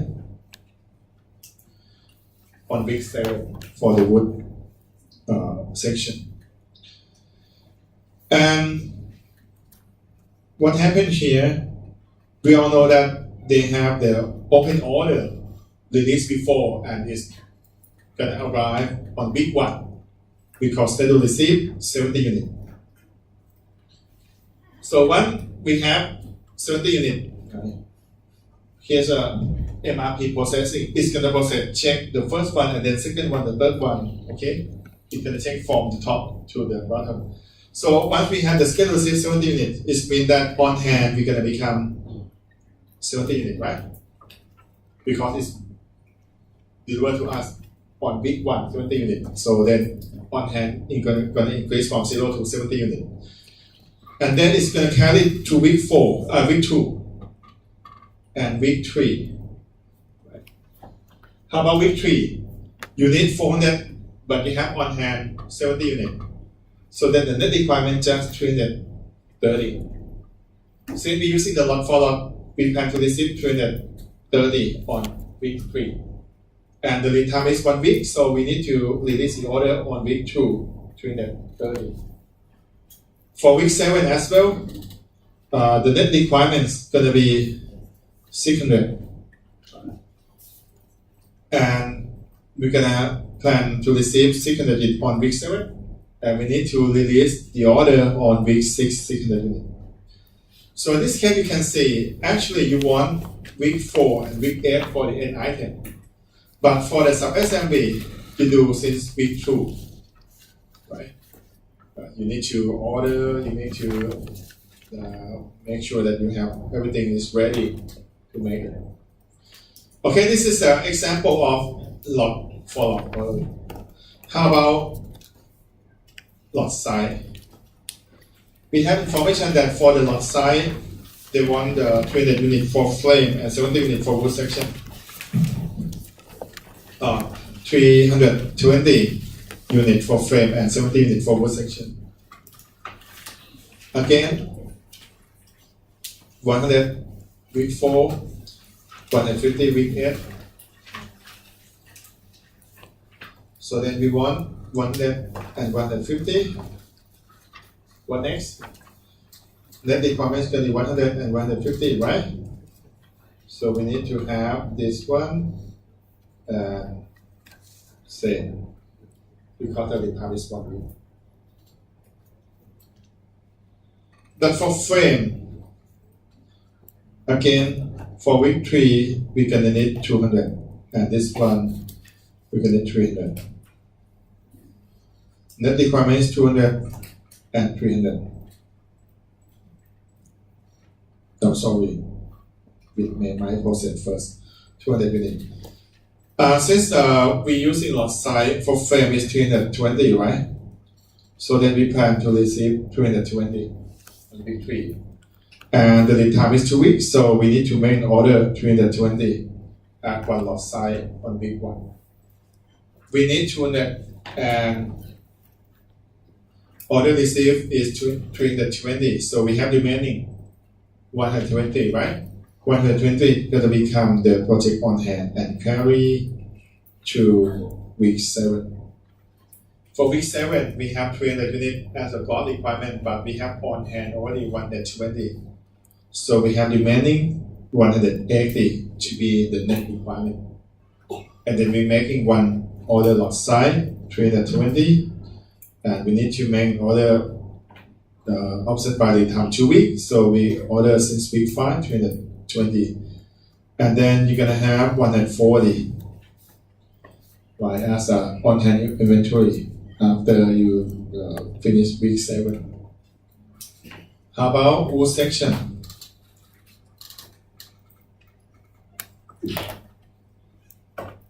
Once again, for the wood section, we want 400 units and 600 units here. We have the scheduled ships 70 units, right? So on hand can be 70 units, and then you carry to this period. Net requirement is 230. But you need to make an order as a lot size, 70 units for lot size. So you make 5 lot size, you have 350. And offset lead time 1 week, you release the order since week 2, 250. So this means that you have remaining 20, right? At the on budget on hand, and it's gonna carry to week 7. On week 7, you want 600 units, and you have on hand 20, so you have net requirement 580, and you need to make order 9 lot size. You have 330, and order release offset by lead time 1 week, release on week 6. And then you have 50 as an on hand to week 8. So in this case, this is the concept of lot size. Okay. So this is just the things. How about another example?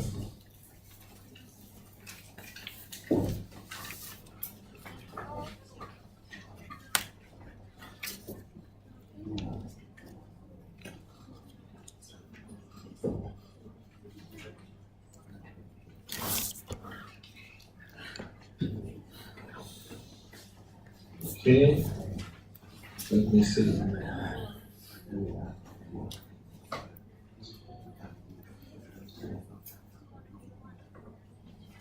Okay, let's see this one.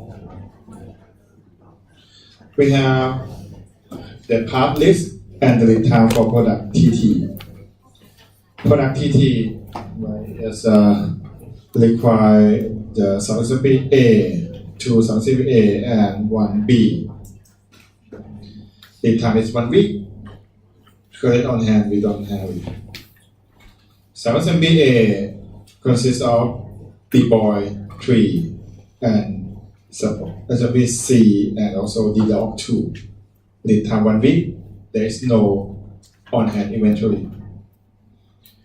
Subcomponent B is the lowest level, right? Lead time 2 weeks. Credit on hand 200. Subcomponent C as well, but lead time 1 week and no information of on-hand inventory. For the subcomponent D-dog, 1 week for lead time and 100 as the on-hand inventory.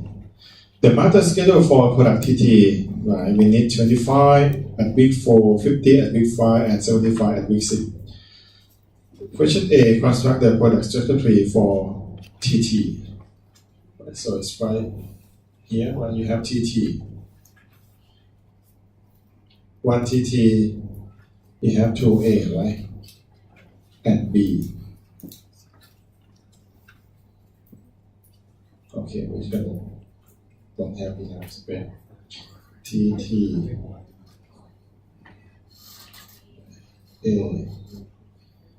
A, you have B, C, 2. And this one's going to be another one is B.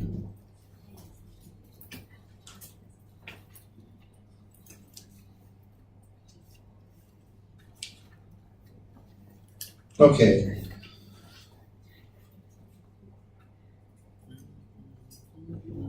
Then we're gonna do the determinant of the quantity of each subcomponent and component that will be required to build in all requirements.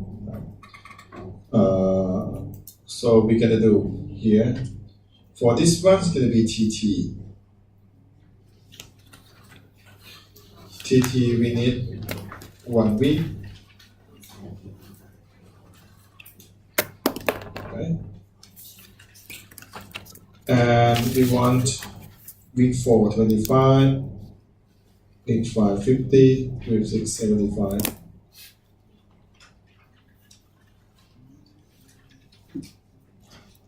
We have no any information, so it means the net is going to be the same.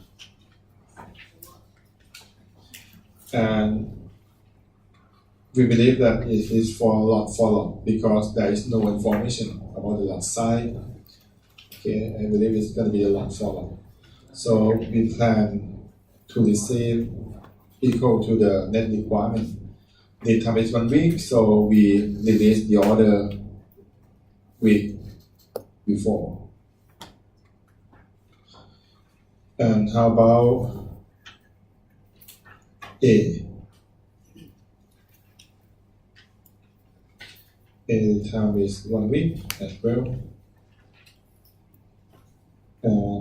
Okay, we know that 1 TT will require 2A. So in this case, for this one, we can require 50 and 100 and 150 for A. Because 1 TT requires 2A. And A, we don't have any information, so the net requirement is still 50, 100, and 150. Based on this lot follow, so we want it exactly the same. Lead time is 1 week, so we offset by 1 week.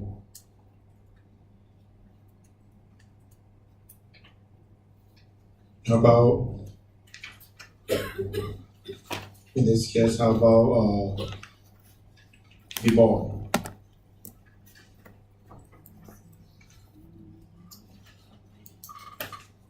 B-boy lead time is 2 weeks.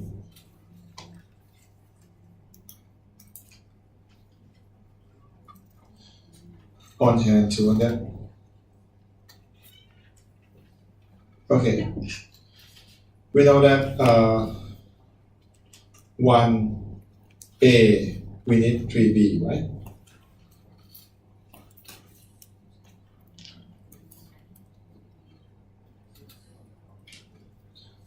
And 1TT, we need 1B.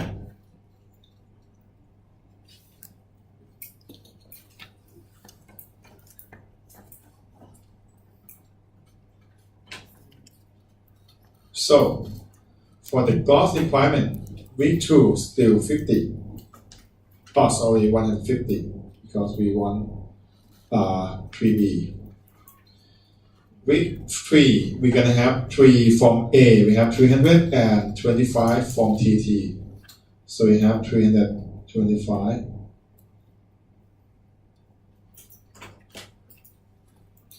Week 4, 250. 450 for A and 50 from TT. So we're gonna have 500. And week 5, we're gonna have 75. Okay. Because on week 3, 4, and 5, we need to combine B-boy that we need for A and for TT. Okay. Because B-boy appear both of this for A and for TT. So that we need to combine them. We have on hand 200. So it's gonna carry for first week and the second week. Look at the second week, 150, but we have on hand 200, so we have enough, and we have remaining 50 to carry to the next week. 325, we have 50 as on hand, so we need actually 275. We assume it's not follow, so we pad 275 to receive on week 3.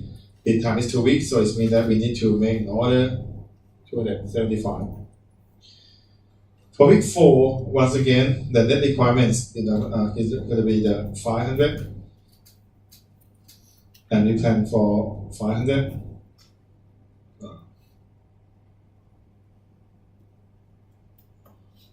And we need to release 2 weeks before that, 500. And week 5, we want 75, and we plan to receive 75, and we make 2 weeks before that. This is for B. How about C? C lead time is 1 week.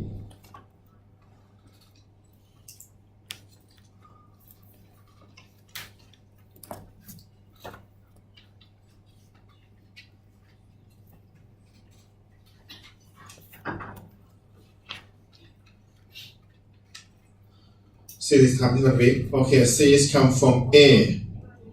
1A, we use 1C. So A, we're gonna have this.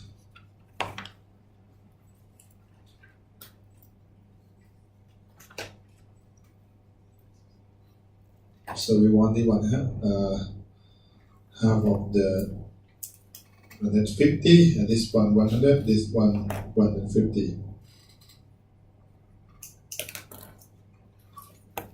And see, we have no information about on-hand inventory. So then the net requirement, we can need 50, 100, and 150. We plan to receive, follow, and we need to release 1 week before.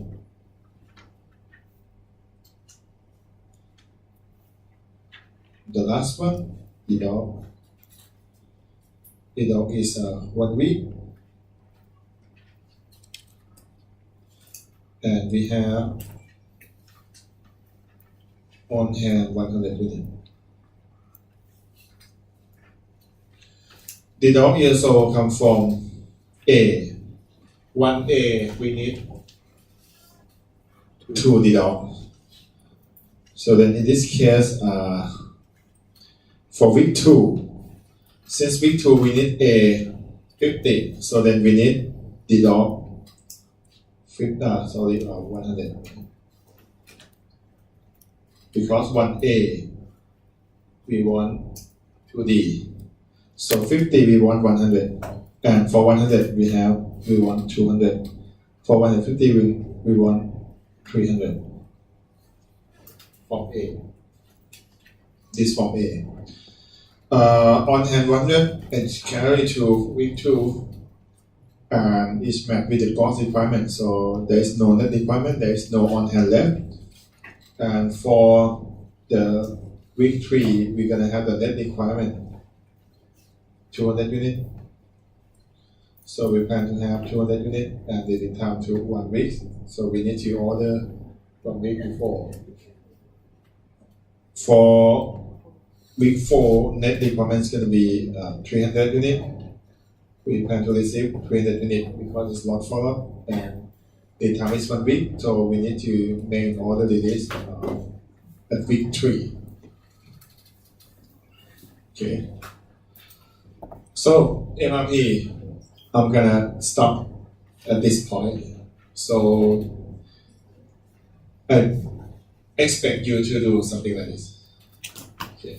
Fill in the number in the table.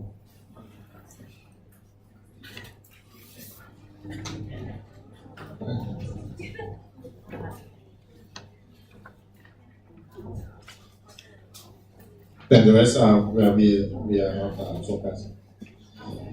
So finally, so what you do it, okay, don't forget that they also have the updating system. There are 2 main updating system. Regenerative means that they are updating the system periodically, right? Every 6 months, every 3 weeks, something like that. But for the next-gen system, it's keep monitor real time, so it's update continuously. And for this is the report, you know that. We are not paying attention much. Okay, what kind of other that we need to consideration? Safety stock. If we have information on safety stock, we need to make sure that we divided some part to serve for the safety stock and the lot size. How can we calculate the lot size in the case of the practical one? You might use the concept of lot or you can use the concept of economic order quantities. We're going to study in the inventory management next course. More fixed period ordering. You're going to order in the equally period time. Every 2 weeks, every 4 weeks, something like that. And in the service, right, we can apply the MRP in the catering or in the hotel, as I mentioned. So last one, benefit of MRP is can help you to track the material requirement, evaluate your capacity, allocate about your production time, and easily to determine the inventory level. And what's kind of requirement to do the MRP? Yeah, for sure, because this is a computer-based information system, so the computer is the requirement. So if you have the new one, so it's good one. And accurate and up-to-date of the data of all the 3 inputs that you want, master schedule, bill material, and material cost. And don't forget the integrity of the data. Don't make up. And that's all. The rest is not, we are not focusing, right? It's about the concept of software. So for MRP, actually, just want you to understand that we need 3 inputs. And what is this for MRP? And we need 3 inputs. And hope you can do these kind of things. Nothing much. And that's what we expect about the MRP. Okay. So with that, because I think you have a lot of chapters to follow. So that's it. So you can make the presentation, you can start it. Okay.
Hello everyone, so today we would like to talk about the case Bayfield Mud Company. So first of all, let me give you a little background about this company. So Bayfield Mud Company is producing mud, and mud is a treating agent that is used to control the pH and other chemical property during the oil and natural gas drilling. So when you're drilling, they use mud like around the hole, so that's to control the pH. And also for the case, Bayfield is the person who's selling the mud, and wetland drilling is the person who's doing the oil and gas drilling. So both are in Texas. And the product they're selling is for one bag, that is one bag contains 50 pounds of treating agents, and the acceptable standard deviation is 1.2 pounds. And for the past shipping from October 2007, the average net weight was around 50 pounds. But lately, just recently, when Wetland, which is the customer, when Wetland checked the bags, the average net weight is 47.51 pounds. So the weight was like below what's supposed to be in the bag for about 5%. So the lightweight in the bag may be caused from this problem. So the oil and gas exploration activity in the case is increasing. So the demand to drill is more. So they need more mud, and so the growing of the industry may cause this. And for Bayfield, like normally before the expansion, before more demand was increased, they usually have only one shift. So a shift consists of 8 hours. So they usually have one shift from 6 to 2 p.m. And then after the expansion, later they increase to 2 shifts, which is 6 to 2 as usual and 2 to 10. And then later they go around the clock, which is 3 shifts per day. And additional factor in the case is that they rarely do the occasionally check. So Bayfield rarely do quality check by their own product, and also their night shift, which consists of the whole new member.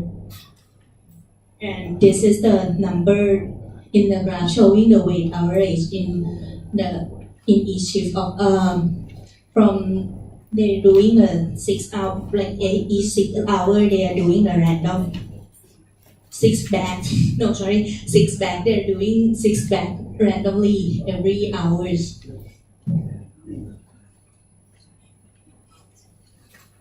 So next we're gonna analyze the back weight problems. First of all, after we know about the data, we calculate the mean. We're gonna analyze this by using X bar chart and R chart.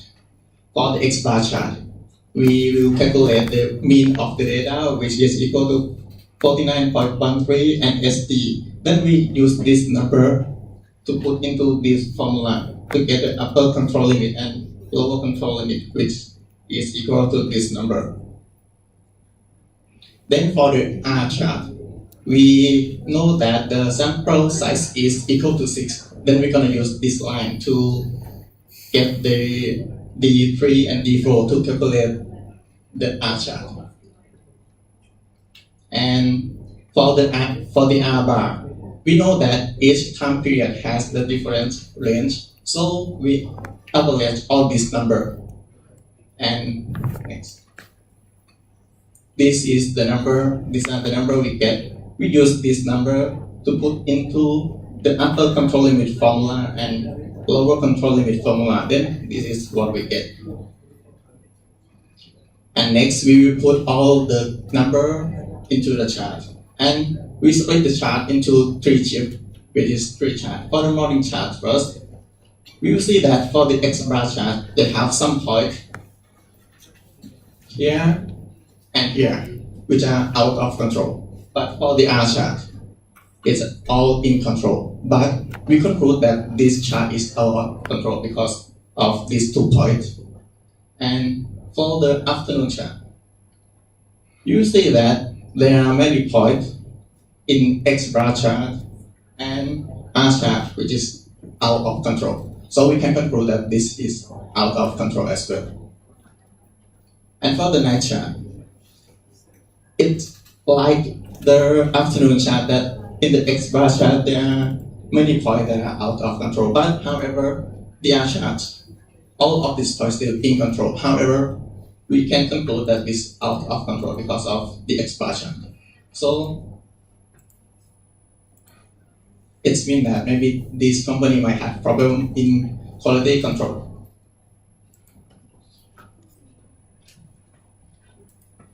The second question is what the procedure would you recommend to maintain the proper quality control? And our group suggests 4 recommendations. The first, our group suggests that the company should hire the professional supervisor who have the expertise and experience in quality control monitor. And these supervisors should set a timetable to check the quality of the product, correct the data, and analyze whether something is wrong or not. If they find any problem, they would take responsibility to identify the cause and also prevent this problem from the expanding after process and then find a suitable solution. Second, we think the company should educate and train the new employee to increase the new employee knowledge and skill. And then, moreover, the company should create a workshop to make a new employee familiar with the real situation and environment so that they will know about their job. And third, we think the company should make a double check on the back to avoid any weight error. And company should create a mean and length chart guideline that will encourage the employee to follow the company quality control standard. Lastly, we think the company should implement automated testing device that can inspect the weight of its product in order that the manager can track every variation more precisely. And that's it from our group. Thank you for listening.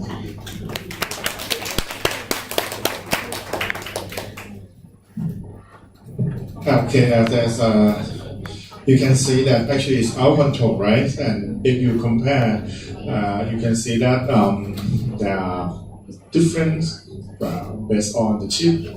So it means that the new worker and the old worker quite impact, right? The new worker maybe don't have any experience. But in this case, since the company actually won 50 kilo, in this case, actually we should use the mean, set it to 50, right? And then calculate the upper and control. That's all, because you calculate from the data, right? But just think that, okay, you want this standard.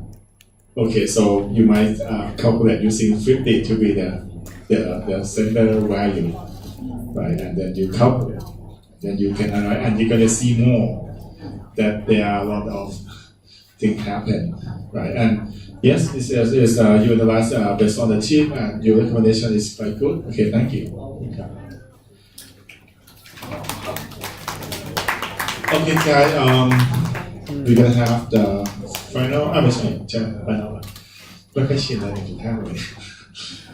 gonna have the final exam next week. Okay, so be prepared.